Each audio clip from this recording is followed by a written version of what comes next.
মনে আছে তোমাদের এর আগের দিনে একটা তেল বানিয়েছিলাম মিক্সিং তেল, সেটাই কিন্তু আমি রেখে দিয়েছিলাম 2-3 দিন। আর সেটারই কিন্তু আজকে প্যাক বানিয়ে লাগিয়েছি। পুরো ভিডিওটা দেখো, তাহলে বুঝতে পারবে। যারা মনে করো যে নিজেদের চুলটাকে একটু যত্নে রাখবে, ভালো রাখবে, মাথার স্ক্যাল্প কম ঘামবে, তো তোমরা কিন্তু এই হেয়ার প্যাকটা ব্যবহার করতে পারো। এর মধ্যে এর আগের দিনই বলে দিয়েছি কী কী আছে, আর যদি কেউ না দেখে থাকো আবার এই ভিডিওটা দেখে নিও।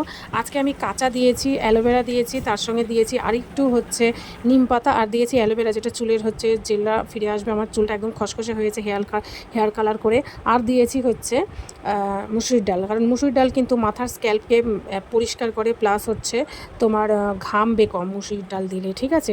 আর এই তেলটা দেখো আমি 3-4 দিন ভিজিয়ে রেখেছিলাম। এর মধ্যে কী কী আছে সেটা তো বলেই দিয়েছি। হালকা একটু উষ্ণ গরম করে নিচ্ছি, তাহলে ছেঁকতে সুবিধা হবে। ছেঁকে এটা রেখে দেবো, যেদিন যেদিন আমি লাগাবো মনে করবো সেদিন লাগাবো। আর এইটা এত সুন্দর সেন্ট বেরাচ্ছে, আমি মনে হচ্ছে খেয়ে নিই। তবে এর মধ্যে তোমরা কাঁচা পেঁয়াজ দিতে পারতে, এর মধ্যে জবা ফুল দিতে পারতে, আরও বিভিন্ন জিনিসও দেওয়া যায়। আমি আর অত কিছু দিইনি, আমি একটা জিনিসই লাগিয়েছি। এটাই যদি প্রত্যেক সপ্তাহে কিংবা 15 দিন পর পর করি, তাহলেই চুল চাঙ্গা হয়ে যাবে। আর 1.5 ঘন্টা রেখেছি। ভিডিওটা ভালো লাগলে পাশে থেকে এখনকার মতো টাটা।